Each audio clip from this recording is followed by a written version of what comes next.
Hello, everybody. Welcome to Proper Football, our Euro 24 special. We'll just give it a couple of minutes to get a few more people on, and we'll kick off. So quickly, we will kick off in a minute more, get a bit more in depth. Obviously, tonight we got Gary, aka Boatsy, joining us. Hello, Gary. Been a while since you've been on. How you doing, fella? Yeah, good, mate. Not good, thanks, guys. Thanks for having me on. All right, lads. Nigel, Darren, how you feeling? We're going to come on to England in a little while, so we'll get that feeling in a bit, yeah. But how are you? Had a good week? Yeah. It's been a good weekend, nice and hot. It's all right last night at the grapes, but yeah, it's all starting to come together now. The football, we're going to get some results and know who's going into the next round, stuff like that, and should be a good game tonight. Yeah, we're going to talk about Scotland in a minute as well. I'm blagging it here a bit, chaps, because I'm trying to get the shares out. Just because we're live on Instagram tonight as well. I've managed to actually suss that out. So we're actually going live on Instagram. I've just got to get it over to your page, Nigel, and then I'm away. So bear with me 1 second. Bing, there we go. Okay. Right, so there we are. Now, if you are watching on Instagram for the first time tonight, because we've not really been streaming it via there, they only allow you an hour. So if you run over, I will let you know nearer the time when that's going to run out, and you can always jump onto Facebook or Twitter or, well, X as it is now, or YouTube and carry on watching us there if we run over the hour, that is. We've got a bit to get through now. I don't know if he's watching right now, but Charlie, Scotsman, it's Scotland's night tonight, innit? And we're going to talk about that in a second. I was hoping to have Charlie on. Hopefully he will turn up so we can get a perspective from over the Hadrian's Wall, as you would put it. But yeah, so what we're going to do right now is what's going on here? Here we go. Right, let's have a look. Who we got on? Stuart Higgins, good evening, mate. How are you? Ben Cliff, been a while, my son. How are you? Who else we got on at the moment? That's it at the moment.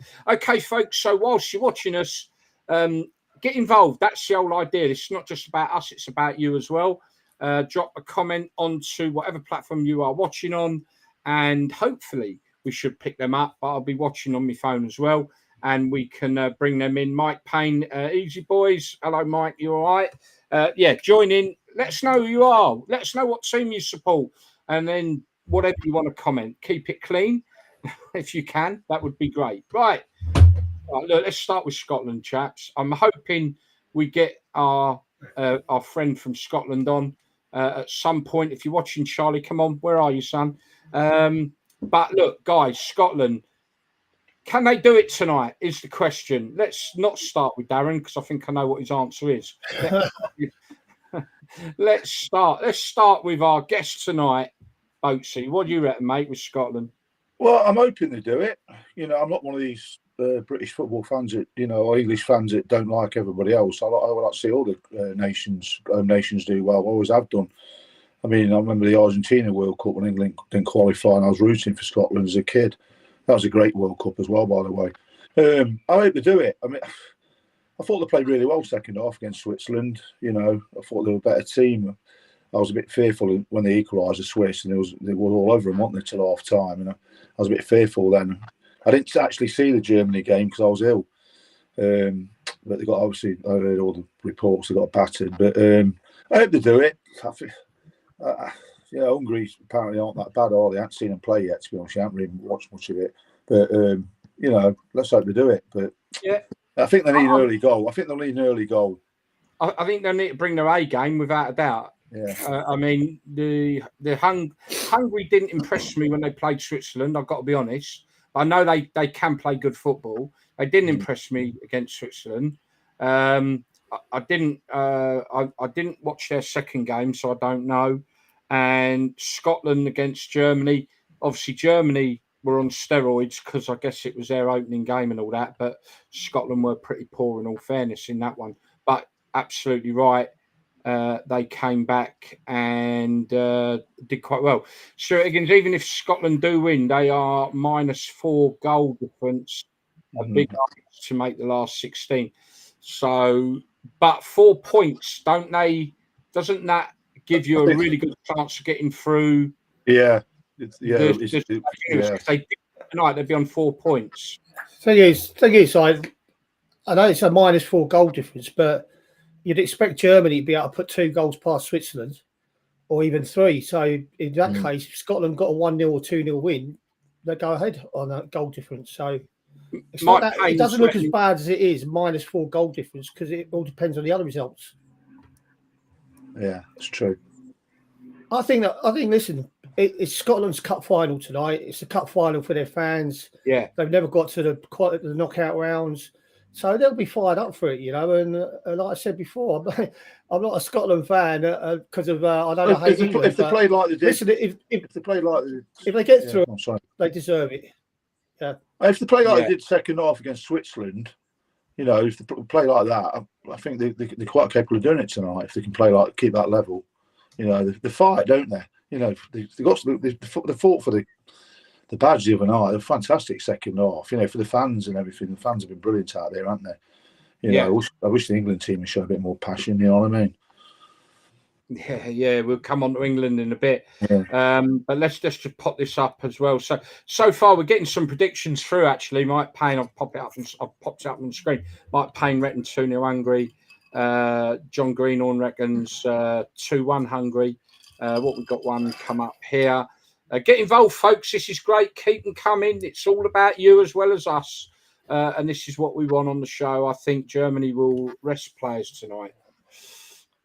Right. We're in that situation maybe yet. It's a good point. Could Switzerland rest players given? Yeah, but having said that, the players they bring in are going to want to impress, aren't they? So they're going to be trying just as hard. Yeah, you would know that, mate. You've been there, done it, seen it, wore the t-shirt. So yeah, you're absolutely right. It's a good point. I think that point is also though relevant, and this is where we'll come on to England. But I've just got to bring it up because it's relevant to that what you just said. When everyone was criticising the friendlies, Nigel, you said this actually in one of our shows. When fans were saying, "Oh, it's just a friendly, it don't matter," you had players in that friendly who are not in Germany now. Therefore, the intensity of them players should have been at its highest peak because they were still fighting for a play, and it didn't happen, did it? So and that just highlights where we are with England, I think. Let's just got some more coming up here, guys. If you don't mind, let's get everyone involved. What we got there? It's a draw. Stuart Higgins reckons a draw. That's not good enough, is it? Andy, no, draw's not good enough. Andy Murray, I've got Scottish mates with a name like Murray. Are you not Scottish? Sorry. Sorry, Andy. I've probably just totally insulted you, mate. But no. I'd like the Sweaties to go through for them. Yeah, I want them to go through. I'd like to see them win. They did, and you're right. They deserve it. You know, if they go through, they'll deserve it. What we got here, Germans will definitely rest a few players. They have come in just as good, if not better. Yeah. So what Mike's saying, if they bring anyone else, if they swap players, then players probably going to be as good, if not better, than other players that are on the pitch. So and they're going to want to prove a point why they weren't in the team in the first place. Exactly, like what you're saying. So Nigel, let's come to you then. Your thoughts on Scotland and their chances? Well, I said, you know, they're not the best team in the tournament, but they're giving it the best. That's all you can do is give it 100%. They've given themselves a chance of creating a bit of history by getting through to the knockout rounds for the first time. And their fans are brilliant. Like they're passionate about it. So I hope they give it a good go tonight. I hope the fans enjoy themselves. And like I said, anything can happen over one game. You know, it's what team turns up on the night. So Scotland will be fired up for it. I think the worst they'll get is a draw. Yeah. Well, even if they do get a draw, it's send the fans home with some pride. Yeah. You know, they started disastrously. They've come back and played for the badge and the country. If they get another draw against Hungary, there's nothing, no shame in that, is there? Darren, I'll come to you now because I know you're going to throw a complete, should we say, negative view of Scotland. Far away. Well, the question was what you asked: can they qualify tonight? Of course they can. Will they? No chance. Well, I say no chance. No. Oh wow! That's cool. Now I've got to get out there. I like Scotland, and I really want them to do it. Sorry, lads, that's my phone going off. Going.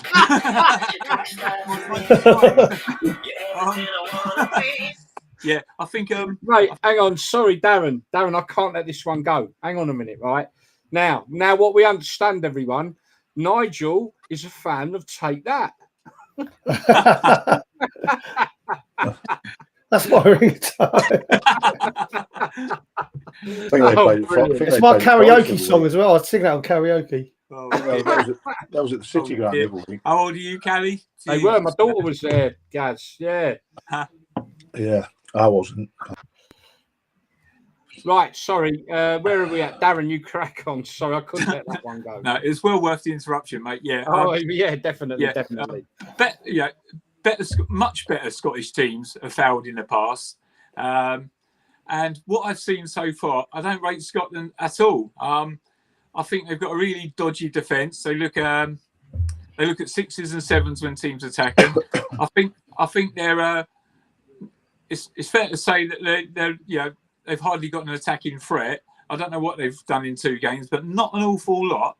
The midfield is okay, but I think Hungary's quick passing game, I'm not going to say they're going to tear them apart tonight, but Hungary have to win as well. That's what everyone seems to forget. And yeah, I just don't really rate Scotland, unfortunately. They had a cracking qualifying group, but phase. But since they've qualified, they've had some pretty ropey results. Hope they do it. I just cannot see it. I think they'll lose tonight, but I really hope they win. Yeah. Oh well. Okay. Not so negative. Yeah. I think that's it. It'd be nice. I'm being negative about their chances, Gaz, because I've got a negative thought on what I've seen in the tournament. Obviously, they got absolutely humped in the first game by showing no fight, no spirit, none of this Braveheart spirit, what you'd kind of associate for Scottish teams when their backs against the wall. Obviously, they were a little bit better against the Swiss, but I feel like the Swiss, as the game wore on, I think they were quite comfortable taking the point, which gives them 4 points. Scotland, they were better, but I just don't think they're good enough. I really don't. Wow. Okay. No, that's fair enough. I think they recognise that they're not. Now, one of the things, chaps, here is the one thing that. Well, let's just see what comments we've got here. I'm going with 1-0 Scotland. This is Nick Paul. 1-0 Scotland. I think they will be there at their best tonight and believe they will nick a win. So, okay, well, we're going to find out tonight. What we got here. Stuart Higgins, where are the goals coming from in this Scotland side? Hence, I said a draw. Yeah, good point. Any thoughts on that, chaps? I think they've got to get an early goal. Get an early goal and defend for their lives. I think that's the best chance. Who's going to get that early goal for them? That's the question. Might be an own goal. Might be an own goal. Who they got up front? Shay Adams. Right. Okay. I think Forrest were after him the other week. Is he really international class? Good, honest domestic player, but you can't pin your hopes on him scoring too many goals, can you? And if Lyndon Dykes, QPR's Lyndon Dykes would have been the first choice striker, that says everything that you need to know about Scotland up front. Again, pretty good domestically for us, but a championship player for a mid-table team up front for an international side in a tournament doesn't bode well, does it? Well, yeah. Sorry, chaps. I'm a bit waylaid here trying to make sure that everything's going well on the platforms. Okay, normally I've got Daniel coming on this. Listen, the thing is, we've had a few shock results in the tournament so far. I mean, you just got to look at that Group E. Like, you got 4 teams on 3 points there. So, although we're all going Scotland aren't good enough and not good enough, it's a one-off tonight. So, anything can happen. When it gets to these stages, they're playing for their lives. So, on paper, no, they can't win. Nobody thinks they're going to win, but you can't predict it these days. Yeah, Kelly. Yeah, I totally agree with you. I mean, we're only going on what our head tells us and what we've seen. Of course, a one-off game, cup final. You've got to be in it to win it. But like I said, we're only articulating our thoughts on what we've seen so far and what we think of the team, which obviously leads us to the conclusions that we are expressing. Yeah, definitely. Listen, guys, I just want to hang on a minute. We've got more coming through, chat. I want people to get involved with the show, so let's make sure we do. I want Scotland to lose because I can't stand Andy Robertson, but I don't think they have enough quality in their team. Hungary have, you know me with. I knew you was going to struggle there. Someone pronounce that for me. I can't do it. Anyway, and he's unbelievable for Hungary. I didn't think Hungary looked that good against Switzerland. I never see their last game, so we'll have to see. But yeah, you're probably right in a lot of ways. What we got here? Anyone got an idea how to pronounce that name? Come on, Darren, you're good at this. Sabozil. He's a Premier League player, isn't he? He's a Liverpool player. You're talking. Well, that's why I wouldn't know who he is, isn't it? I don't look at the Premier League. Yeah, he's is it Sabozil? Sobioski or something like that, is it? Brilliant. Hang on. Let's change that. Get that one. Now, I can pronunciate that one. Tompling. Lucky we're not commentators, isn't it? Oh, man. Yeah, I got it right. Sabozil. Mike Payne. Bosley. What is it, Callie?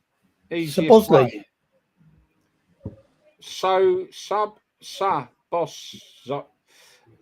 They're all trying to help us pronunciate this. Hang on. Tomplinson. Oh, that's it. I'm gone. Only player I can see getting a return from the game. Everyone's raving about McGinn, weren't they? Is it, obviously doing well at Villa, isn't he? He's a good player, John McGinn. And like I said, I think Scotland's midfield's okay. Especially if they put Gilmore in it. Obviously, he started the move that led to their opening goal on the other night. Now, it was a lovely little cushion pass, actually, and he didn't even get any credit for it because obviously I think it was it Robertson that went racing down the wing.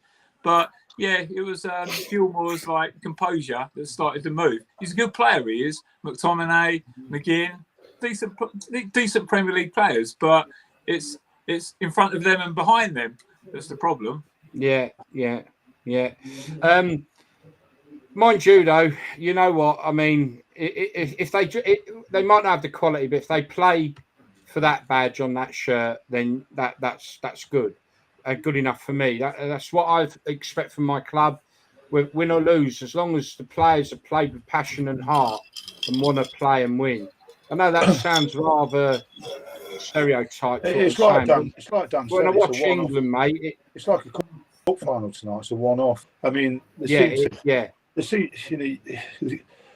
like Denmark. They've got no world beaters, have they? You know what I mean? Really, the championship players and all that. Same with Scotland. They play as a team, though, don't they? They fight for each other. They fight for the badge tonight. You never know. You never know. It's a one-off tonight. Right, here we go. I'm going to give it a go. Bosley. Have I said that right? Mike Payne, please come back to me. Have I said that right? Bosley. That's how he's broke it down for me, bless him. Bosley. Is that right, Mike? Let us know. Right. Now, one of the things that Scotland, we're on Scotland. One of the things that Scotland are saying that they've won in this World Cup. I've got it right, Bosley. Way. One of the things definitely in this tournament that Scotland are actually saying that they're going to win hands down is the fans. I'm not sure, and I know what I want to do over the next couple of weeks is probably set up a poll on one of our social medias. Who are the best fans in this competition? Yes, Scotland are up there, but there's no two ways about it. But watch this.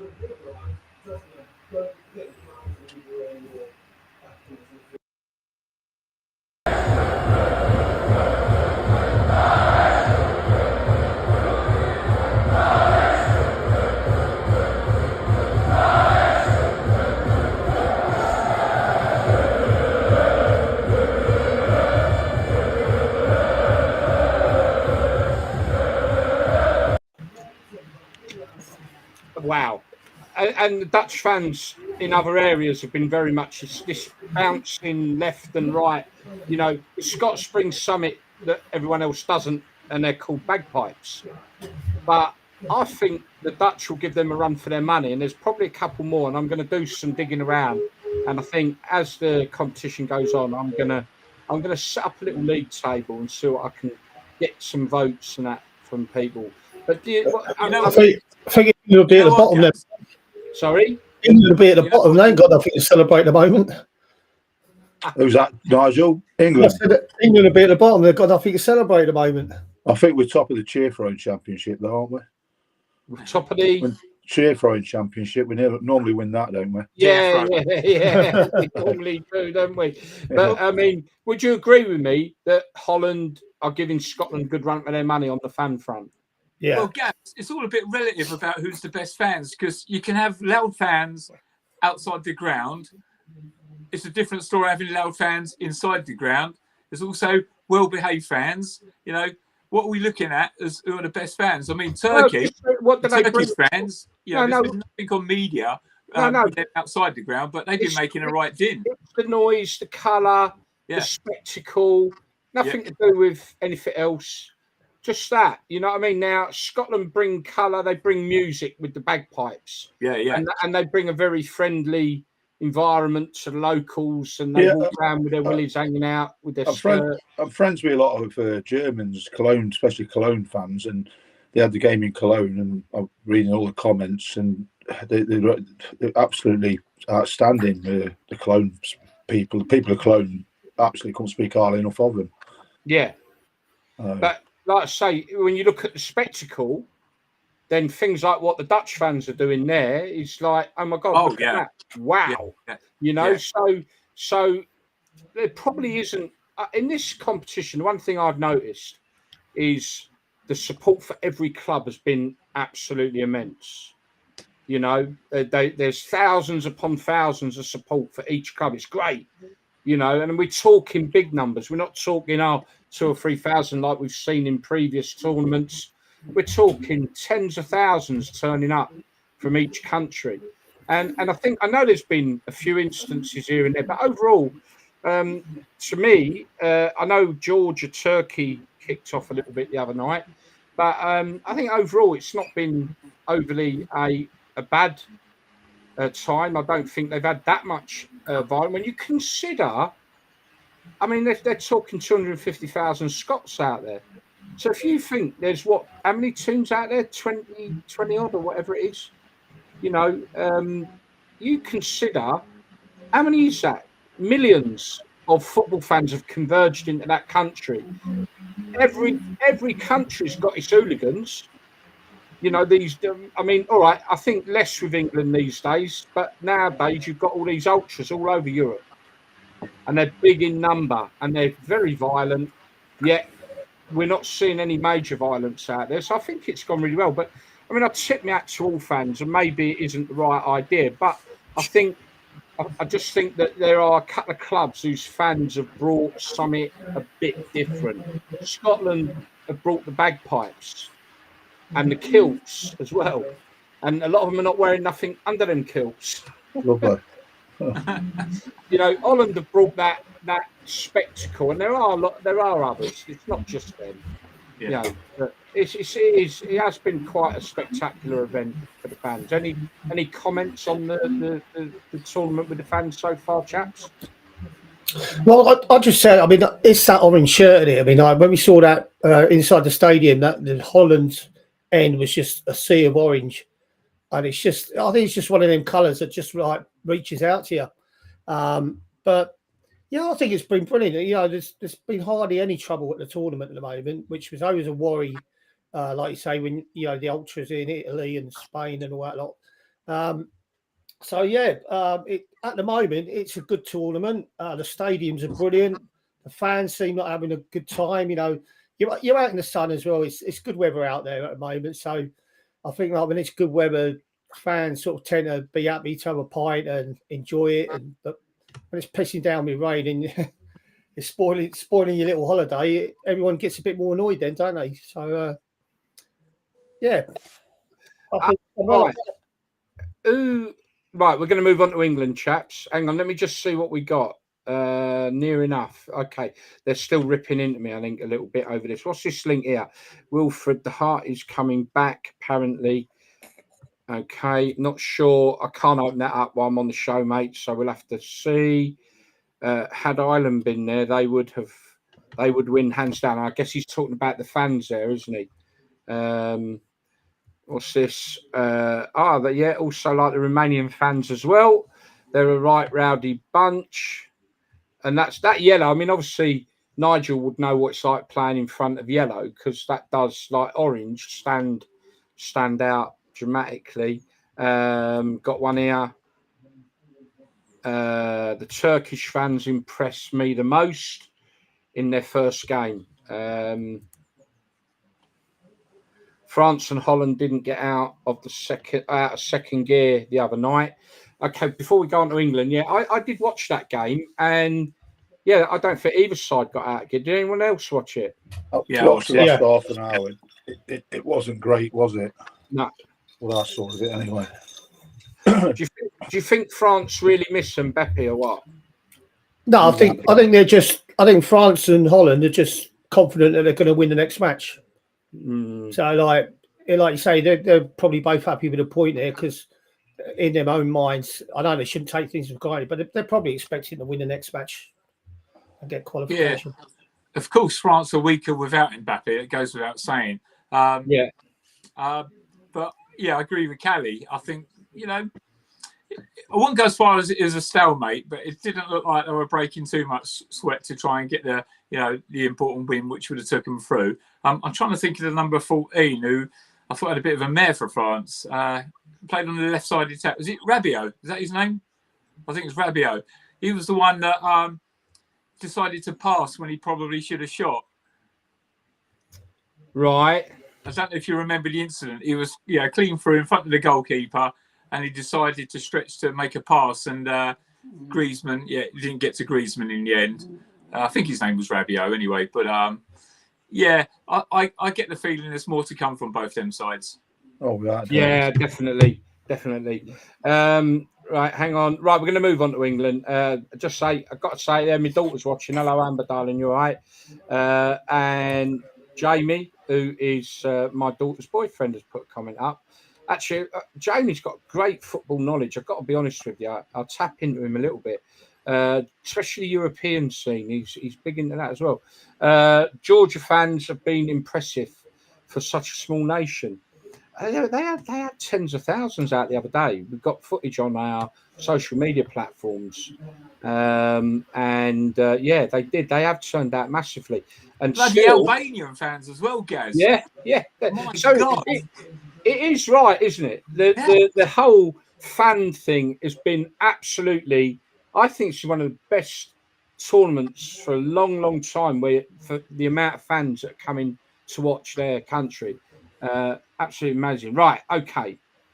Yes, let's move on to the dreaded subject. England.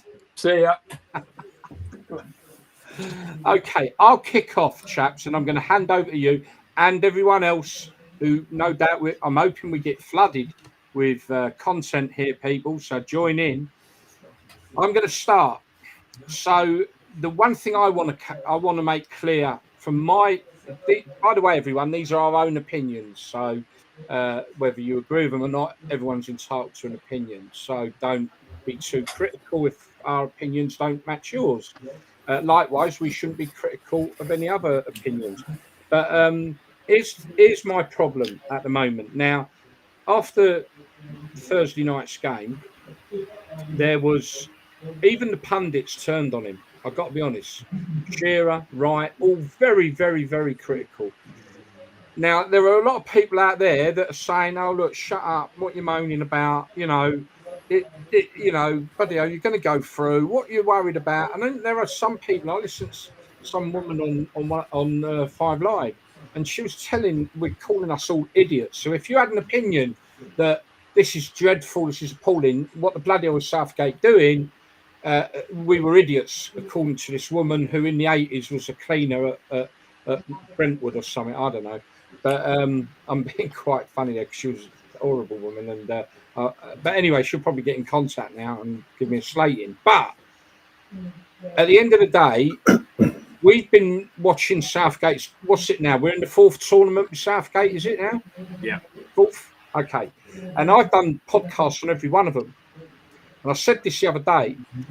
It's not the results, and mate, that we're looking at here, and yes, we're going to get through. What we're seeing is what we've seen in every other tournament, and that's what we're seeing. We're seeing a system that doesn't work.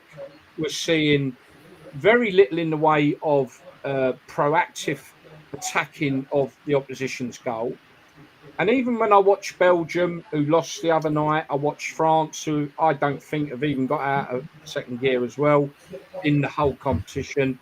The one thing about them sides, they're having a really bad time. Well, France are not playing to their expectancy. Belgium, on paper, should be like we are. They've got some fantastic play, and they've been quite disappointing in every tournament. They're like us. I watch them, though. And even though they lost, they still are playing a bit more proactively. And, 2 disallowed goals, plenty of chances. What we're seeing is the method that we've seen for the last 4 tournaments, the system, the play. And that's what I think most of us are upset about, because we know that's what we've seen in every tournament. So why is it going to be different this time? When they reach later stages, come up against someone good, and once again don't progress, So that's my take on why so many people are upset. Is this is not something we've not seen before. Therefore, why should the end product be any different? Yes, we could all be proved wrong. We hope we are. But my heart tells me we won't. There's no plan B. There's no plan B with Southgate at the moment. Nigel, sorry, I want you now, if you don't mind, can you just touch on, and anyone else who knows, I've been out, unfortunately, today with grandkids and that, and I've not picked up on this. Nigel's picked up on this, and this is about Harry Kane calling an emergency meeting of the players. This will say a lot. Nigel, what do you know about that? Well, it was on Talk Sport, actually, but they're saying he's called a meeting with the players. And basically he wants the players to get out anything that's on their mind that they're not happy with, i.e. if they're playing out of position, not happy with the tactics. It's basically, it's let's have your opinion of what you think's going wrong at the moment. Because they know they've got the points, the 4 points, but obviously as a footballer, they're not playing well at the moment. Harry Kane's not happy because he's not getting chances. He's not even getting crosses into the box. There's no chances for him to finish. The ones that he has had, he's finished. Bellingham's probably playing out of position. Foden's playing out of position. So he's called a meeting just so, and he's told the manager that he's calling a meeting, and he just wants players to give some input, and if they're not happy with things, to have their say really. So, but that just goes to show you that everything's not right down there at the moment. There's a bit of unrest, I would imagine, because players aren't stupid. You still read the papers the next day, and you still see social media. And like you say, when you got Lineker, Shearer, you've got everybody, and they're not telling us anything that we don't know, and we haven't already said on our podcast. Everybody is saying the same thing now. And Southgate seems to be the only one who can't understand what people are saying, because he keeps doing the same thing. And people just, it's not all about winning. They want with the side we've got at the moment, the squad we've got, we should be frightening teams, but we're not. So Darren and Boatsy. Now, hearing what you've just heard, that this is what's gone on, or what we've heard is going on, does that not ring massive alarm bells? I saw that. I saw that on Twitter today, actually. Something's not right, is it, behind the scenes? Yeah, of course it does. The performances are worrying, aren't they? Like Nigel says, we got the players here to win this tournament. You know, we're just not playing. We're not playing as a team. It's awful to watch. It's boring. The fans find it boring. You know, we want to be entertained as well. We've got the best 2 or 3 best players in the world there. I don't know. You know, I said the other day, and I saw it on Twitter as well, about I'd bring him home. I would. I'd bring Klopp up and get him into the end of the tournament. Yeah. Who did that? One of the sides done that. Who it was the AFCON Cup, wasn't it? Or somebody, and they won it. They went on to win it. Yeah, they won it. Went on and won it. Yeah. Somebody called me up on that the other day. Darren, but just before we carry on quickly, I just want to address Nick's comment there. No, Nick, I agree with you. I think we do have too much expectation. I think with the players we got, does sort of make you think that there would be an expectation. Can't get away from we got some of the best players in Europe at the moment, so therefore that does sort of create an expectation, I suspect. But like I said, I think the criticism is more about this is the same old, and we by now would like to think with the quality he's got, and then hearing what we just heard about this so-called meeting of players. That tells you something is not right in that camp. Darren, so hearing about this meeting is the first I've heard of it, actually, what you just said now. But I'm not in the least bit surprised. During the game on whatever night it was, Thursday, I was saying to a couple of people that the players not only looked unhappy, you know, you could see it in their faces, particularly Foden. I started to think, is there certain players lost respect with people somewhere along the line, whether that be teammates or the management? It seemed to be like an implosion in attitude. So yeah, I'm not the least bit surprised. I mean, I never thought we would win it anyway, because, like you say, Gaz, we've been through so many tournaments with expectancy, and we're hardened to it now. But we are, yeah. What I see is good individual players. I see a bad team. I really do. I see a bad team and a boring team as well. I don't know what Southgate tells them, because he has done okay at the tournaments. Let's be honest. You know, considering the teams that we've had in the past where we've had expectancy, he's got us to the final, semi-final. I know he's got his critics. I don't know what Southgate is telling the team. But there's something majorly wrong there. I fully expect us to get through Slovenia, but when the big boys come, if we carry on like we do, and there's no structure, we're going to get our arses handed to us big time. The only thing I'm hoping, like the rest of you guys, is we've seen it before, haven't we? Italia 90 started off against Ireland, and it was awful to watch, wasn't it? We scraped through against Egypt, got out of the group. And I don't think Bobby Robson was his best team then. He don't know his best team at the moment. He's had all these years as well. But we get better as the tournament goes on, and we play better against the top sides. You know, so I'm just hoping we do get better, and we find the right formula, we find the right balance, and I think we're going to come up against France in the semi-final. We should have beat them last time. You know, 2-3 years ago, was it? We should have beaten them.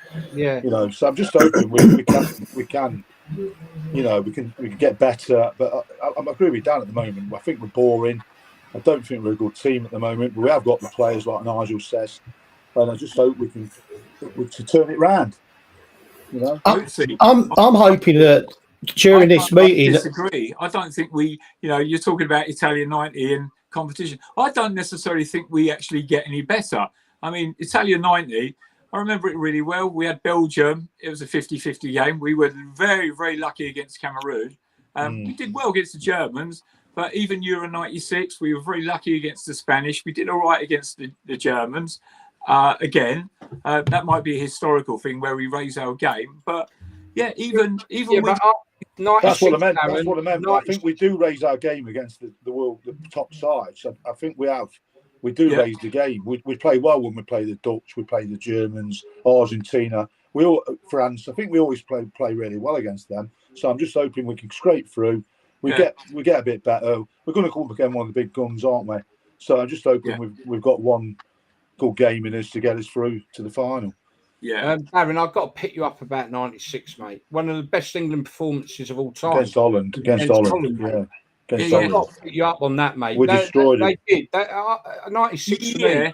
When I watch England now and watch England then, all day long, the team of 96. I agree. That was brilliant. That was a group game. I thought we were talking about knockout stages. That was a group game. We're talking about like Italian mindset. We was a better team against Germany. Yeah, but Gaz, Euro 96, we only won 2 games.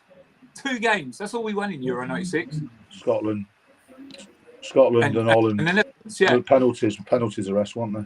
Yeah, Spain draw, Switzerland a draw, and Germany a draw. Yeah, at home. At home. But the quality of football, the passion. Yeah, we did play well. That's why a lot of us look back at 96 and 90 as well. Oh, 90, I thought we played well against the Dutch in the group. We played well against the Dutch in the group game. And I thought we were the better team against Germany in the semi-finals. We were so unlucky to lose that. We were the better team. What we're not seeing is that passion anymore.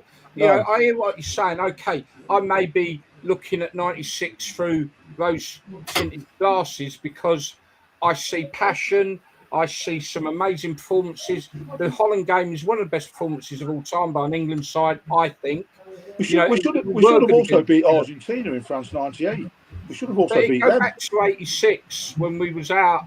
Was it 86 in Mexico? Wasn't it? Yeah, Mexico, yeah. Right, so 86 in Mexico again. Terry Butcher. We started off slow there, didn't we? We started off slow there in 86.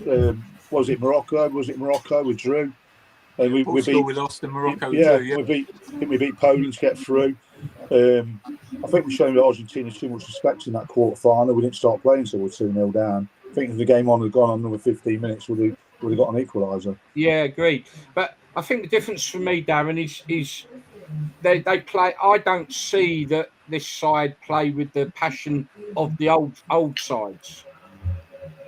And I am going back beyond like I understand that. Yeah, the so-called golden era. Even that side, go beyond them. I'm going back like 90s, 80s. Yeah. The passion was a lot better. But then again, the players weren't paid ridiculous monies and live in cloud cuckoo land like these lot. Yeah. But we go back to passion, like I was saying about my observations from the other night's game. They looked like they were angry. They looked like there's some, discontent in the camp or something like that. Same what the Netherlands always used to do, didn't they? Every tournament there'd be a falling out in the Netherlands camp, but something just didn't look right. They looked like they didn't want to be playing, didn't they? They didn't want to be. They knew they weren't playing the right system. They was revolting, weren't they? Yeah. Have they lost respect for Southgate? Who knows? There must be some of them that are not happy. Nigel, look, you've played in an England setup, yeah? You played England B, you played under 21s, you've won a tournament with England under 21s. I mean, what do you think? I mean, a lot of these players are playing out of position. They don't look happy. Any thoughts from your experience in an England setup? Well, I was just going to say, I hope in this meeting, people like Foden who are playing at City and Liverpool the same. They're playing at such a high tempo, and the tempo that Southgate's playing England at. I mean, they must be wondering what the hell they're playing in, and that can't be good. If you're used to playing in the side that plays at a quick tempo, then you get slowed down to what was basically sideward side. It was like the bloody waltz: 2 steps to the left, 1 step back, and 1 step forward. It was like that was all it was. I just think that. He's got 3 really good players there, probably 3 of the best in Europe, Bellingham, Foden and Harry Kane. And I think he's trying to fit them into a side that he wants and the tactics he wants to play instead of building a side to play around them 3 players to get the best out of them. And that's the main thing. If these players are that good, we need to play a system that's going to get the best out of them players. All right. Instead of trying to fit them into your tactics, Southgate, start changing your tactics and make it better for your star players. That's my opinion. He's got the players there, but he's not using them, and he's not getting the best out of them. So hopefully, totally agree. Kelly, I've got to ask you a question. Okay, so obviously, Southgate has brought a right back into central midfield to try and solve the midfield conundrum. So, can you imagine, like, when he was in the Watford days, there was a problem in the right wing, so they brought in a defender to play right wing. How would you feel? Well, it never happened at Watford because Graham Taylor always set his sides out. We had a reserve side and we had a first team, and every player. You get where I'm coming from, though. Yeah, every player that knew what he had to do, what his job was. Like if I was injured, Warren Sterling had come in for me, and Taylor said, "I'm not bothered if you get injured on Friday because there's always someone to step into your place." And he knew that player could do the same job, but.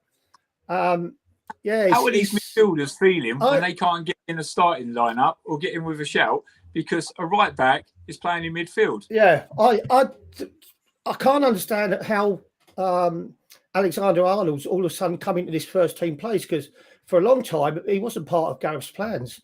So yeah, I'm with you on that. If I was one midfielder, I'd be really cheesed off. But he can't play him in the next match, surely. If he names an unchanged side again, I ain't even going to bother watching it. There's players like Anthony Gordon. Why isn't he giving him a run? Again, he's brought on the same subs. Anthony Gordon, player of the season for Newcastle. He's got pace. And the one thing you need at World Cups and the Euros is you need players with pace. And that's probably why we're not getting forward much with Harry up front on his own. He's starting to drop back further and further. There's no pace up front. I think England are really easy to play against because, like we're saying, it's slow, it's sideways. There's no penetrating runs behind the defence. So the opposition defence, the game is being played all in front of them. Lovely for them, isn't it? But we need to buck our ideas up quickly. And like Callaghan was saying, we need to inject far more pace and positivity into our play. Listen, at centre-backs, they're most comfortable when they can see you in front of them. That's the centre-back's paradise, to have the centre-forward in front of him. They don't like it when you start making runs behind them. Yeah. But we're not doing that at the moment. So, you're never taking them back towards a goal. Once you're playing in front of them, they're quite happy with that. And any footballer will tell you that. It's not rocket science. We don't seem to have anybody running beyond Harry Kane. When he's dropping in deep, we've got nobody running beyond him, and we're not playing the ball quick enough, so we're not creating chances. When Kane's dropping deep, it's not going to be easy on Tuesday either. If they carry on doing what he's doing, it's not going to be easy at all. And if we lose on Tuesday, we're only on 4 points. We could miss out, couldn't we? Or scrape through in third place. I think that's the thing I mean, a draw is good enough for England, and even if they lost, we've still got a very strong possibility that we'll go through, because they reckon if you've got 4 points, you're pretty much almost going to get through. But it's all to play for still. It's like Nigel said, he's got to change the system. He's got to change it. He's got to change it round. He's got to, he's got to bring fresh, the lads Nigel mentioned, he's got to bring people in. He's got to change it round. Just reading some of these comments, we've had loads coming. Keep it coming, guys. This is brilliant. Sometimes as long as you see the desire and the want to win in your team, you can allow results or poor performances.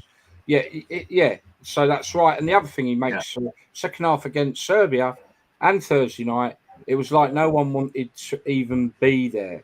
I agree with that. So it comes back to what I'm saying, Darren. I think, I look back at 90, 96, and probably, I'm looking at it through rose-coloured glasses, and I'm seeing, because you could see England's passion and what the want and the desire. Whether we had they more warriors, Gaz. We had more warriors. Yes, that's definitely it. Look back to '86, Ray Wilkins, and good, solid guys.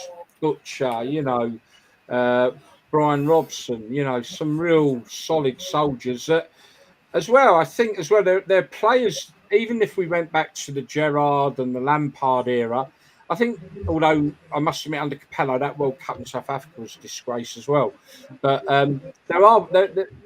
some of them players wouldn't have allowed this to carry on. Now, whether this is what Kane is doing and he's stepping up, being the captain, saying, this ain't good enough, we need to decide what we're going to do, because at this rate, if we have another dire performance on Thursday, whether we go through or not, people just are not buying into it anymore, and just going back again to what I think people have got to wake up to.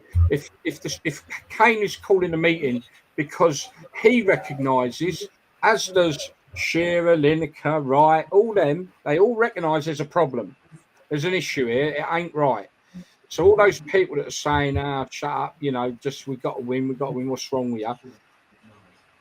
Our own skipper is calling a meeting. It says everything. This is not right. We don't expect to automatically go and win. What we do know is we've got the players that could win, and we just want to see a bit of passion. Gary, I come back to 90. Now there was 500,000 turned up. Darren, I don't know if you went down there. I think I mentioned before. 500,000 people turned up. Luton Airport, wasn't it? Luton Airport. I went down there, and it was just mental. They were brought back. They lost in the semi-finals. That side were brought back and lauded like kings. Why? Because they put their heart on the sleeve and played for England, played for their country, and it didn't come off. As simple as that is what it was. But you know what? They were lauded. But I can't see that happening. It's not happening with this lot. You didn't see that after the Croatia semi-final loss, did we?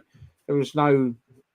Luckily, when we hop back to Italian 90, like Boatsy said, we started off, didn't we, with the worst game ever against Republic of Ireland. Yeah. But then we did really improve against the Dutch. Played really well against the Dutch. Yeah, we did. And then obviously the Egypt game was a bit like very through. tight, but we got through.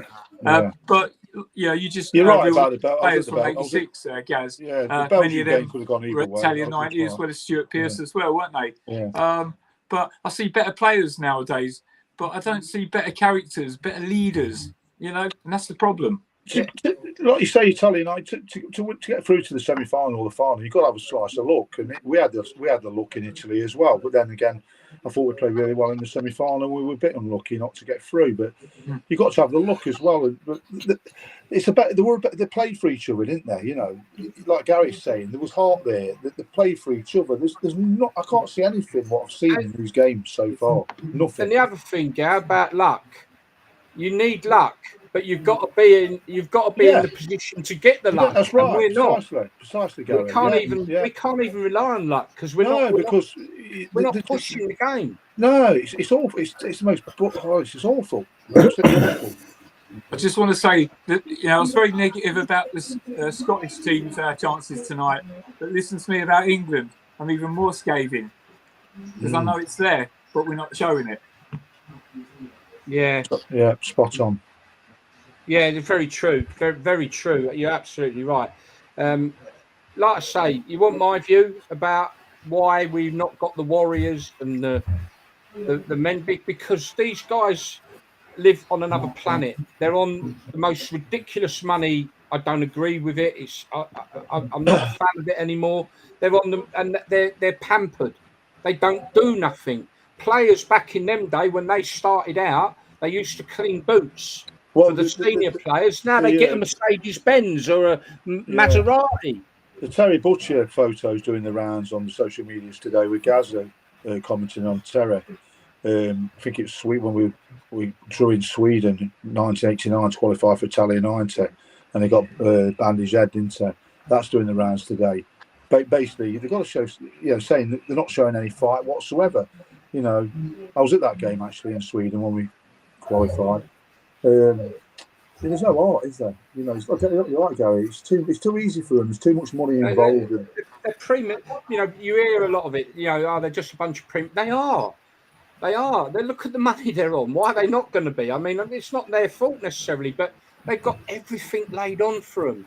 You know, if they have a sloppy shit, they've probably got a doctor scooping it up to analyse it. I'm sorry, I'm being a bit blunt, but it's true, isn't it? I was when I was at Derby with Mark Wright. He played in that tournament when they lost in semi-finals, and they weren't on a match bonus. They basically the further they got in the tournament, all the money was put into a pool. Then when they eventually either went out or they won it, it got divided up, and he was chuffed to bits because he was able to buy a BMW 5 Series. Out of that bonus, but these days they can go and buy one every day of the week if they want. Let's just think about that for 1 minute. Now we're talking about 1990, a BMW 5 Series. What would that have cost in 1990? Yeah, they weren't 12, cheap, were they? 13 grand, 15 grand. Yeah, more than that probably. So if they'd have won the World Cup or they got the semi-finals of the World Cup and they got enough money out of it to go and buy themselves a 15, 20 grand motor. Yeah. Ain't going to be no more than that, is it? Because we're talking 1990. Yeah. We're talking 24 years ago. I was on £400 a week at Derby then. So, that's the difference. Yeah. I'm sorry. No, I mean, like you say, they can go out. They can go out on a Monday and say, "What car do you want to buy, love?" Go out on Tuesday. What boat do you fancy? Go out on Wednesday. Do you want to get another house? That's how much money they're getting in these days. It's. I've just got to quickly say, guys and girls, if you're watching on Instagram, which I don't think you are, because I don't think it's worked, Instagram's a really difficult thing to stream to. You have to put codes in, and it's ridiculous. Unlike the rest, you just bosh. And I'm trying to. I don't look like it's worked, but if it has, and I'm not seeing it at the moment, and you're on it, you're going to lose it because I only let you go on for an hour. We are going to run a little bit over, not much, but. Join us on Facebook, Twitter, or YouTube. If you're on YouTube, subscribe. If you're on Facebook, like, the typical things, share it. Right. Too many star names in a camp with egos does not mix. I think that's probably always been a problem with England, but I think the egos are at a new level because they are the rich as fuck, really. Sorry to swear. But I would imagine the egos are on a new level to what they were back then. Southgate is not a top-class manager. And this is a point that backs a lot of what Nigel has been saying for a long time now. He's not a top-class manager. That is where the breakdown is. So what we're saying is we've got some of the best players in the world, but we've got a manager who isn't the best manager in the world. And what Stuart is saying that's where the breakdown is. Would you agree with that? Yeah, I mean he got the job. He got the job because Allardyce got sacked, didn't he? So he sort of got in the back door there. He was already on England's under-21s or something like that. But listen, he's not been a complete failure. Let's put things into perspective. But he can't seem to finish a job off, And like I said, it doesn't seem a plan B with Southgate. It's like his way or no way, and not unless he gets different sides, different tactics, and starts getting the best out of these players. We are going to struggle when we come up against the Germanys and the Frances and teams like that. So and you're seeing all the messages we're getting on here now. All right, they're saying everything that we've been saying for the last few years. All right, this is public. Fans having their say. They're not saying anything a lot different to what we've been saying and what everybody else in England's saying. So, Southgate must be the only one that isn't reading the papers at the moment. You're right, Nigel. We haven't had a plan B since Croatia, that semi-final, the Italy. I was at that final. We went 1-0 up early doors, played all right first half, played into the hands, didn't we, again? He had no plan B, did he? No. It's been going on for years, hasn't it? And it's going to, by the looks of it, it's going to carry on through this tournament at the moment. So it needs to change quickly. Yeah, I think I said when we had a little preview of the tournament, we were discussing England's chances, and I go back to it. Through my time watching England, I felt like when it comes to the crunch, like as in the tournament itself, I think that the shirt has been a bit too heavy for some players, and I think that's proved a bit of a downfall, as well as tactics, of course. But yeah, Yeah, I still believe that the shirt is being wore too heavy for some players, and it always will be. Yeah. Just looking. One other thing, sorry guys, throw in the mix here about why would we be experimenting with that side during a major tournament? Why? Spot on. I Spot don't on. get that. I'm sorry, but surely we got 2 years of qualifying games, okay, and the friendlies that everyone says are no good. Surely they're the games to expect. Why would you be in the tournament and have your manager after the second game going, well, yeah, the experiment with Trent hasn't really worked? I'm like, what the? I agree with you. Oh my God. It's like, oh my God, what are you saying, man? It's, we were talking about Italian 90. Now, halfway through a tournament, it's okay to completely change it, throw all the planning out the window, because I think England went to a sweeper system, didn't they, with Mark Wright, funnily enough. We'd never played a sweeper system under Bobby Robson. And during Italian 90, it didn't start very well. We went to a sweeper and we did all right. But you don't experiment at the start of the tournament, do you? You experiment or you change things when things aren't going well. So I agree, Gaz. It's absolute madness, mate. He seems to have this obsession with the fact that he's lost Calvin Phillips. I mean, he keeps coming out with, I haven't been able to replace Calvin Phillips. But those 48, he's got all year to watch football and get a replacement. And you can't tell me Calvin Phillips was like the best player in the team. Yeah, he played a vital part in it, but he's not available. So why are you mentioning his name? Yeah. I don't mind him mentioning that, actually, because he's, like all of us, he's been asked a question, and despite us feeling a bit baffled by his answer, in fact, we're laughing about it, at least we now know that's where he sees a problem in the team. Do you get what I mean? So we're starting to get into how Southgate thinks with an answer like that. You're starting to get into way of thinking, which no one's been out of. Yeah. This tournament, he has been coming out with some crazy stuff. We lost Gary there temporarily, so I'm guessing he'll come back on. I'll wait a little while because there's some great comments coming up. The show's going to run over a bit, chaps. I hope you don't mind because the comments are just amazing. But we have lost Gary. I'll just carry on. So let me pop this one up. This is an interesting one. Why does he wait until 5 to 10 minutes till the end to bring? Why does he always wait to the very end to bring on the subs? There has been an awful lot of criticism of his use of substitutions in terms of mixing it up, and I mean, when my view is we as people watching the game can clearly see they're not performing, and yet he still don't change the side. Now this was a massive criticism at the final against Italy in 20. Was 20? Was it 22? Whatever, at Wembley. There was that in that final. That was a massive criticism of his not using the substitutions, and he threw that final away. The one chance of getting some silverware. What do you think to the situation with substitutions? Let me just bring Gary back on. Boom, boom, boom, boom. Well, I Gary, thought you all right? Yeah, my phone overheated. Let me just bring Gary back up to scratch. We just had a comment there, which is good. Open up the conversation about substitutions. Why does he always wait until 5 to 10 minutes from the end to bring on subs? Now, I was just saying about the criticism he came under through the final against Italy. He has always had a level of criticism levied at him over substitutions. What do you guys think? Well, it was sorry, go on, Nigel. I was going to say, as a ex-pro, I mean,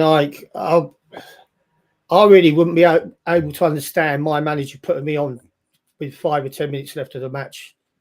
Unless you're trying to lose a bit of time because you're winning. Yeah, that's the only reason, But I I can't see the point in that. I mean, it takes you about 5 minutes normally just to get into the game. You know, it's very rare that a player comes on and scores with the first touch of the ball. But Kelly, I think that's after interesting you say that, because would a player is asked to go on for the last 5 minutes, maybe for a bit of fresh legs, but is it possible that they might get the ump with that? That they see that the game is not going your way and you're not being used to like 5 minutes before the end? Yeah, I mean, sorry, do you mean the player getting the ump, Darren? Yeah, the player that's being brought brought on. on. Yes, Right, getting the okay, ump, because he's seen the game going pretty badly and he's just sitting on the bench waiting, and he comes on when it's almost like too late. Would a player potentially have the ump with that? Yeah, of course I would. I would as a player, but you know, when they've brought on subs with 5 minutes to go and we've been winning matches, that's normally so they get another cap. So, right. but yeah, I honestly, as a player, I would be very surprised if I came on with 5 minutes to go and made an impression on the game. It happens, you know, but I think after 60 minutes, if you think it ain't going right, you got to make changes.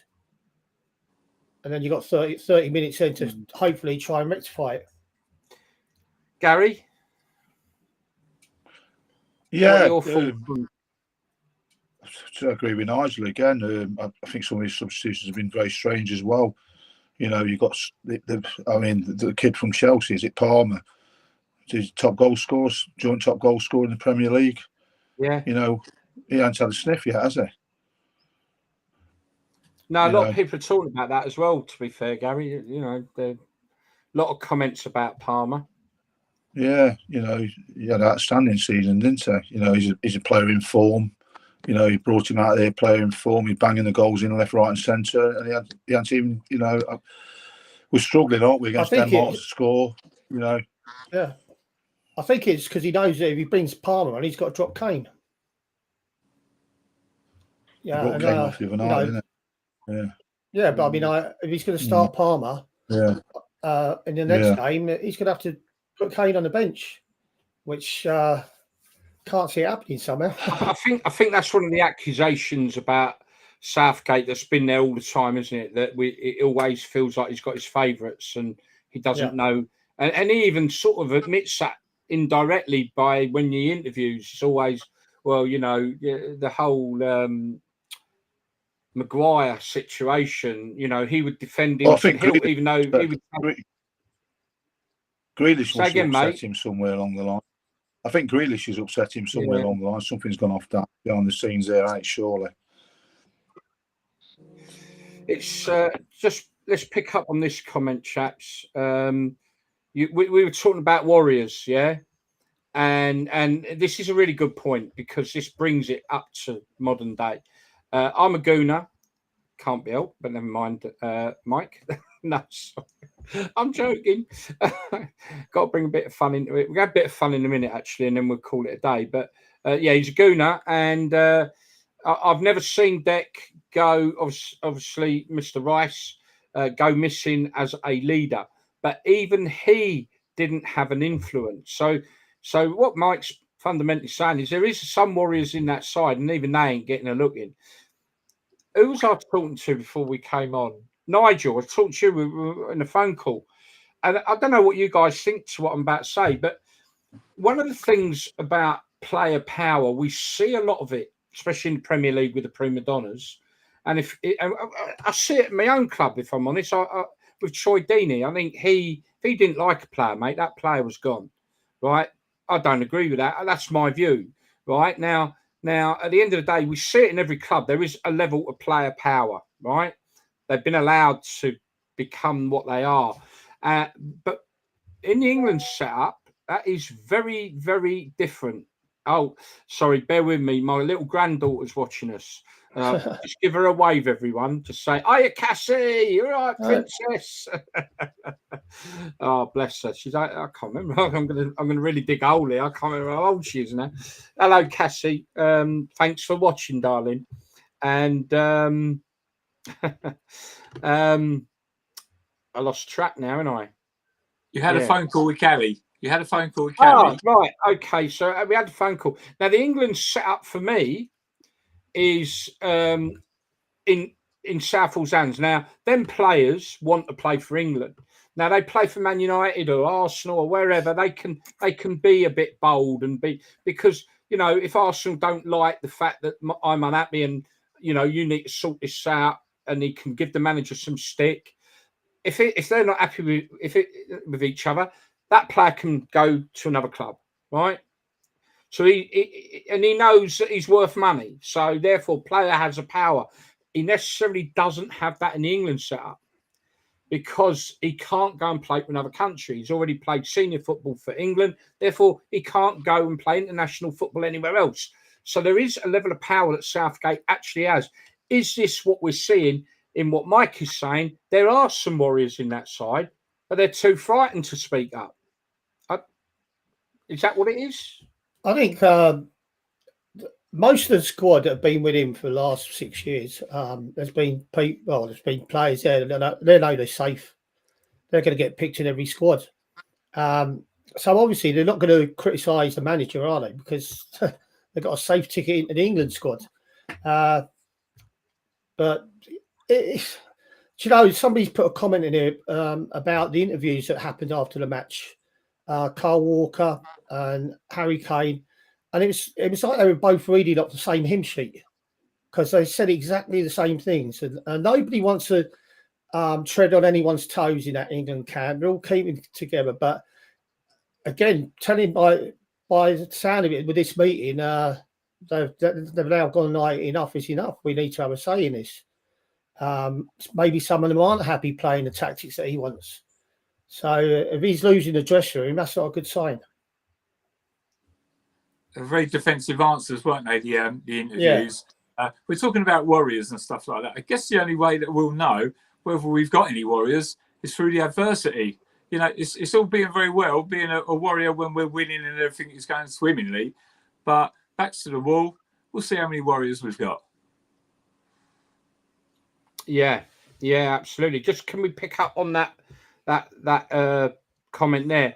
Listened to a podcast the other week, and one of the blokes on there said that he believed that a lot of the England players couldn't separate club and country, clubs and play better for clubs more than country. Thoughts on this? Not my words, but your thoughts. So I think John Barnes wrapped up his thoughts on Foden, and what John was saying, and I can say, John, because we've had him on the show. Go on our YouTube channel and watch video, people. What a show that was. And obviously Barnesy was the opposite for Nigel on the left and the right wing. But so yeah, what he said, and I think this is true. He said because he got a lot of criticism as an England player because he couldn't replicate his performance for club with country. And he said he couldn't because of the style of play was complete. And what we've been saying all along, they play with intensity in the Premier League. Now they're coming into a squad and they're being held back. They're not playing with that intensity. John Barnes said, defending Phil Foden, to be fair, he's saying he had the same problem, completely gets it. Lots of criticism were levied at John, and John said, I couldn't play the same level for my club, for my country, because the style was completely different.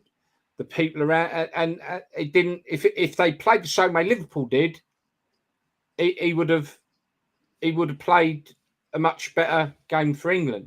So I think that's the problem. Obviously, they're coming in. So I read something the other day by Henry Winter, the journalist, and I think he's spot on what he's saying. These players are playing for better managers at the clubs. Yeah. What do you think to that one? Well, that was brought up earlier. Spot on with that. They're playing with better managers. Yeah, that was something from was it? I didn't hear that. Yeah, definitely. I think you're right, and like I say, that has. Right, I didn't hear that. That has been. Someone did put a comment on our thing saying that these players are top class world stars, but the manager isn't. Yeah. So the manager is not. No, that's right. Yeah. I mean, they were saying on the, I think Shearer mentioned it. He was saying, we're not pressing teams enough, quick enough, but we're not pressing teams as a team. So he said, if the front three pressing the ball, the front three, what's he done? My thingy fell over. If the front stand, that's it. There we go. If the front three are pressing the ball, all right, and the midfield behind them aren't pressing as well, then basically that back four just play keep ball and get out of trouble because the team isn't pressing as a full. And as a forward, if you're chasing that ball and pressing it, and then you see that nobody else is, again you lose heart a little bit. You think next time I'm not going to go and chasing it. So there's a lot of things wrong with the way the team are playing at the moment, and he's got to address it. But like I said, this is the same question all the time. Is he going to do anything about it? Do you know what? I've got to just quickly read that comment from Mike. We've had comments from a lot of different people tonight. It's been great. And hopefully people are enjoying it. This is a great show, guys. Thank you, the three of you. It's been really, really good. And I will carry it on for a little longer if you don't mind, because it's just so good. And we've got a lot of people watching and getting involved. So if we can carry on maybe to at least 7:30, is that okay with the rest of you? Yeah, I'm okay with that. Yeah. Are you okay, Gal? Yeah. Is that all right? Okay, let's just have a look at that. This is a really good point. He's making the point that Southgate was in the dressing room as a player with warriors, the likes of Adams, Ince, Gaza, Shearer, proper leaders who'd wear their hearts on their sleeves. Why didn't he learn from that then? Anyway, there's a really good point there, Mike, by the way. Really good. There's just another one from Mike here. First time commenter as well. So welcome, Mike. Please keep coming on when we're on. This is why he should have this mob up against the wall telling, we agree. But like I say, just very concerning why there is a player meeting to air their grievance. That just simply tells you there's a problem. Let's just have a look quickly. Can't show our ace card yet. We'll click. Stuart, I'm just going to bring that one up. I think Stuart, I hope you're right. And this is, I come back to, Stuart, the problem of why I am negative is because this is the fourth tournament where I'm seeing this style of football. So after all these years, it's very hard to think that, they won't change. They will change. Let's hope and pray they do. But just going on what we've seen for how many years he's been in charge now? 10? 8 years. 8 years, whatever it is. I don't know. Let's just... nearly 8. Yeah, this is Mike. The word experiment, he should have been sacked. I agree. We've already brought that one up. We won't harp on that. But yeah, 100%. The minute he said in a tournament, we're experimenting, absolutely, he should have been sacked. Here's one for you, just to quickly, just to put it out there. Do you think, as a generalisation, it means more to certain other countries, players, to play for their own country than it does for an Englishman to play for England? So, no, I don't think you so. hear that South Americans, although they're based in this country, they'll fly halfway around the world for a friendly, wouldn't they, to represent their country? Would we do that? Would any of our players do that? What do you think? Obviously, I'm making a generalisation. That's a difficult one to answer, really, isn't it? Because you do see the passion when they're singing the anthem sometimes. I must admit, some of them just mumble. They're like that. Well, some of them are really singing their hearts out. And yes, I do. Yeah, I probably like. Not subconsciously, I don't think it means less to the England players, but in these not smaller countries, but teams that aren't winning World Cups, aren't getting to the World Cup finals or the qualifiers, the next rounds.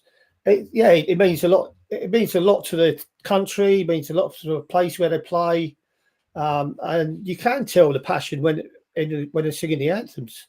But I don't think there's any less passion in the England players. I just think we just Well, they take want it to for bloody granted. well start showing it then, didn't they?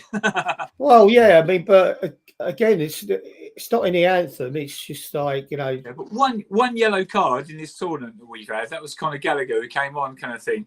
Yeah, In a way, that kind of tells its own story because these there's no cards are question. coming out Yeah, pathetic. We're not getting anywhere near to even bloody foul players. It's like, come on, you know. we seemed lost in that second match. At one point, every single player on that pitch seemed lost and couldn't understand why they weren't getting the ball, why things weren't working. Nobody seemed to. I mean, back in the old days, Gaz will tell you. You know, if you'd send on someone like Vinnie James just to kick one of their players up in the air and the crowd would get excited and they'd get lifted again, you know, you'd wake the crowd up. But there was none of that the other day. No, just on that comment, chaps. We've already mentioned Palmer, but this is a great stat. Thank you, Jamie.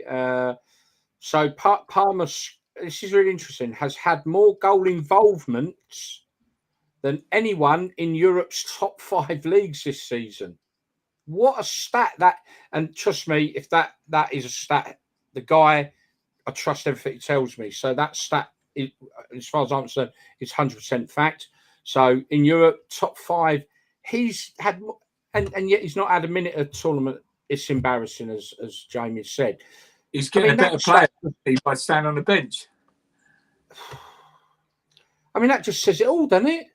Yeah, We're not threatening the goal. Yet we got a guy sat on the bench who has been in more goal involvements this season than any other player in all of Europe.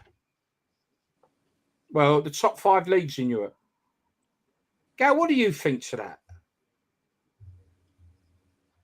Well, I said it earlier, didn't I? I touched on that earlier. I said, you know, we're struggling against Denmark second half. And he's just sat on the bench, and I'm thinking, I will scratching his head. Why didn't bring him on? You know what I mean? He's had a season of his life in the Premier League. You know, I can't understand why I didn't bring him on. Oh, well, I don't get it. No, I must admit. I think it's all down. It's like Nigel said. I think it's all down to the manager. I don't think. Like I said, Dan said. I think they are. You know, they want to play for England.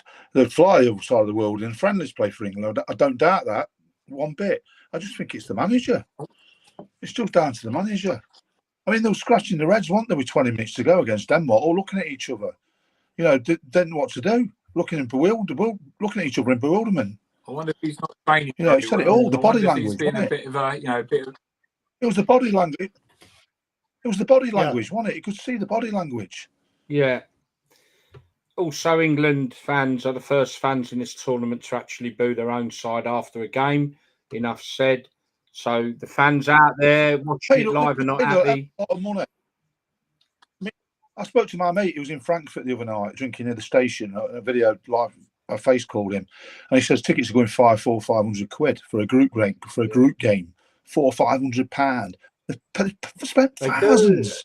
They're going to the entire boo that. Watch that. Yeah, you've followed them all over the world, right? I've followed them to a few countries. But you back in the day, you followed them everywhere, mate. So you know how much this costs. You know, and you follow the cricket. I don't know where you get your money, mate. Since our pack's up going, it's like extortionate. You're paying triple for the hotels, tickets. Absolutely. Yeah, I can't stand the money they're paying for tickets these days. The ticket money, it does you. My lad wants to go out, and I said, I'm hoping he goes out for the quarter final. I can't afford to take him, but he's going to go out with my mate. I can afford for him to go. You know, he's got a bit of savings, so he wants to go. I said, look, it's your money. If you want to go, you can go. So he might be going out for the quarter final. He's only 14. You know what I mean? So I'm going to let him go. So, guys, you know what? It's a hell of a lot of money paying it. I just can't even keep up with the comments. There's so many coming in. We'll be on here all night, so I'm just going to have to go. Last one. Jamie brings up another point about Sterling has had a terrible season, but every time he puts an England shirt on, he's a different player. I'm amazed he didn't go. Another player. What do you think on that? Because he has always played really well for it. He's actually the opposite of most players, where he plays better for his country than he does for his club in some ways. I couldn't disagree more. I couldn't disagree more. Okay, no, fine. Yeah, I think Sterling, obviously, you can't start selecting players who've been playing crap for their... No, I do agree with that, yeah. But I don't know. I'm not in the camp where I think Sterling, I think he's one of the most overrated players I've ever seen. Honestly, I'm like, he used to infuriate me when he was playing for England. Sure, he'd knock in a goal or two. Yeah, he would. But freaking hell, yeah. Apart from pace, I'm not quite sure what Sterling actually brought to the team. Yeah, I was very much anti Raheem Sterling as a player. I just want to point out James, Chelsea supporter, so maybe there's a bias there.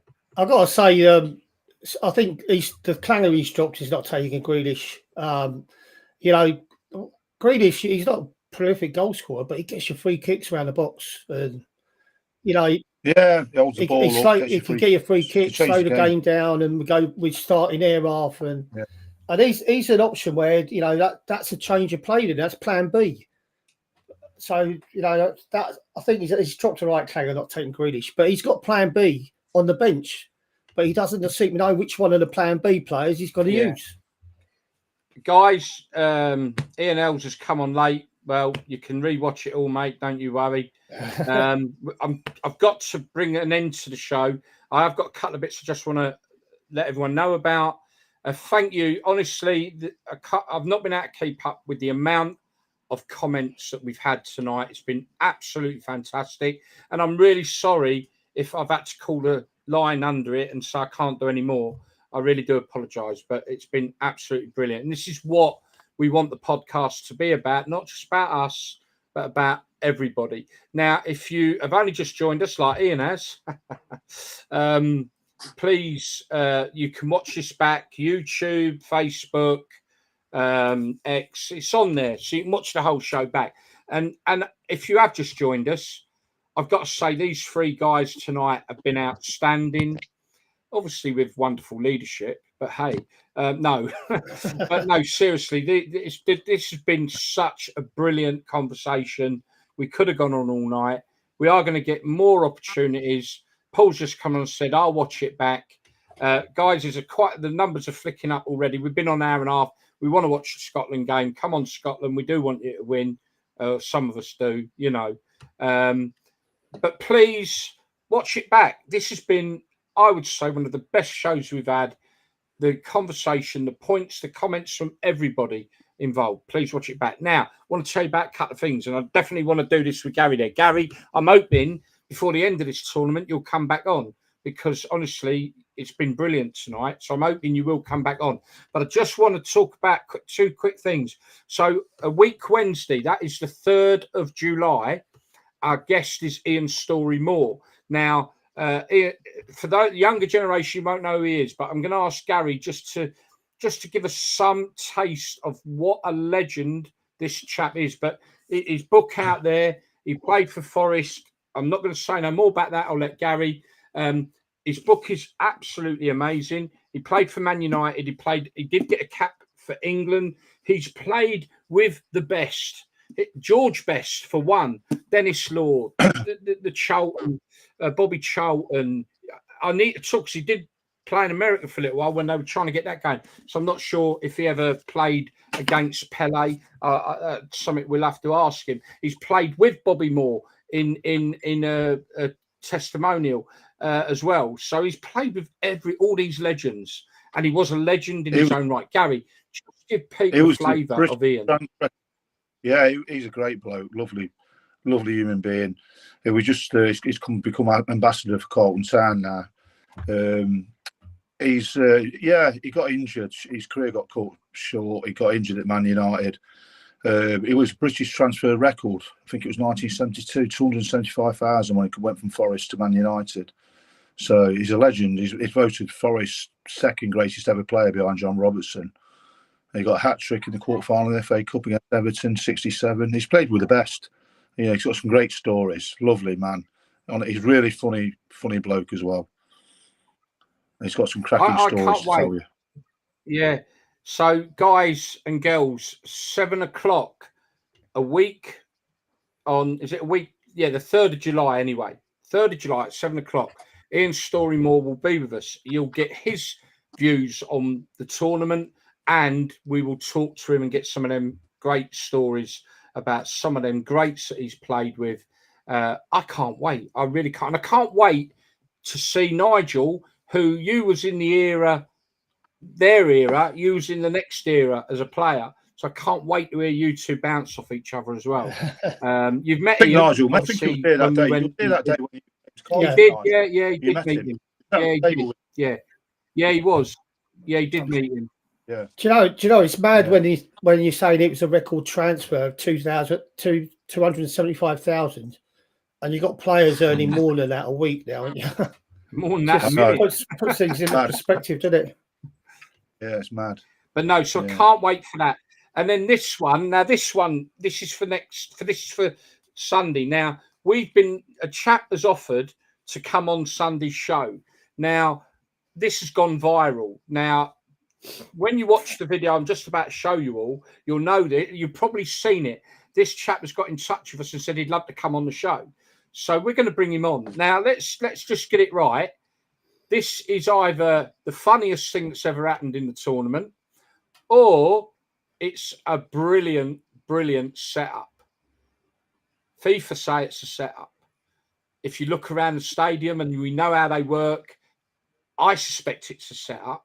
Let me play you the video, and on Sunday, we'll ask him ourselves. Oh, hang on. I'll play you the video when I can get it up. Hang on. What have I done?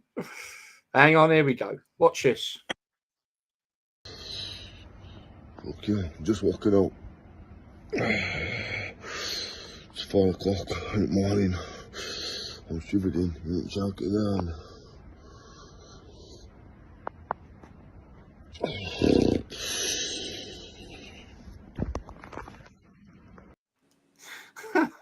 Now, I don't know if any of you guys seen that. It has gone viral. FIFA have responded to this. Now, he's got in touch and said he'd love to come on the show. We're going to bring him on because you know that's a setup. And it's great, it's brilliant, it's funny as hell. But the reason I think it is, one, FIFA have tightly rebuked it, if that's the word. But anyway, but if you look at when he goes around the stadium, there is absolutely no Euro 24 signage.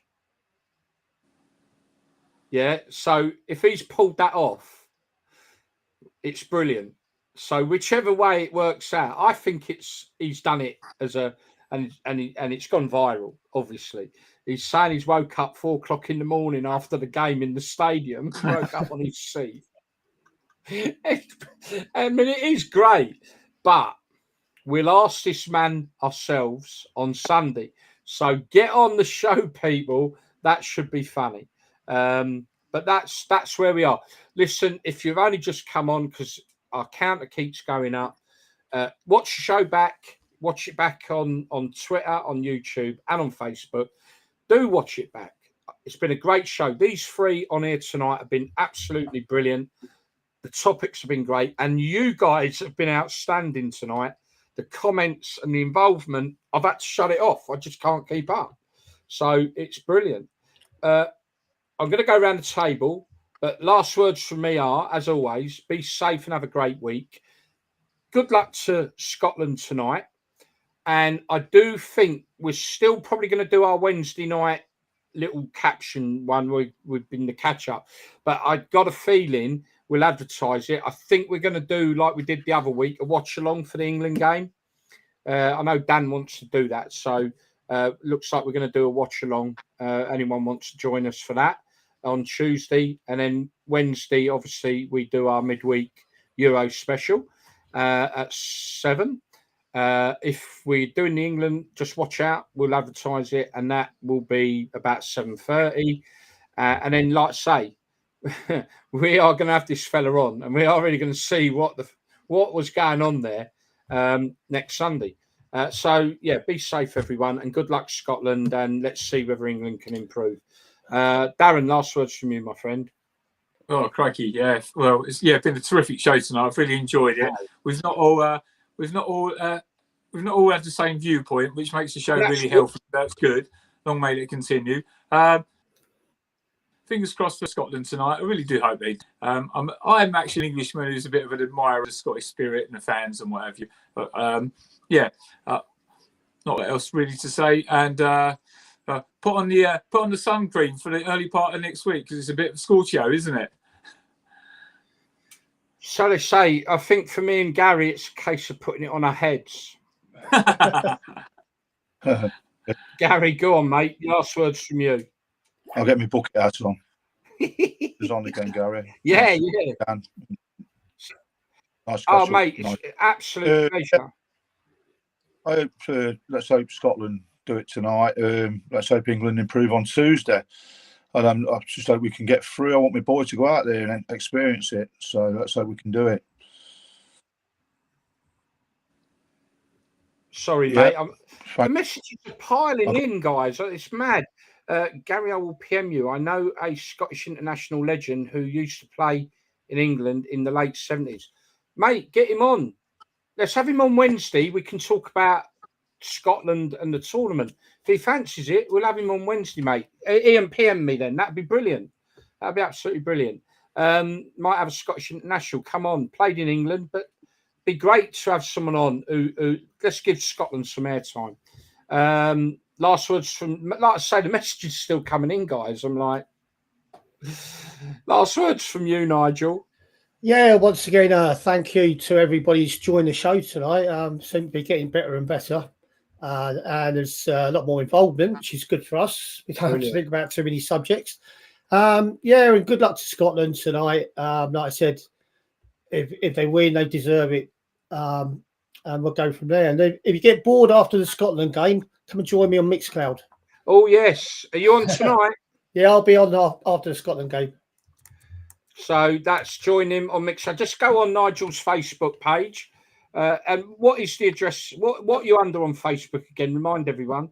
Nigel Callaghan. No, I didn't know whether it was Callie. Sorry.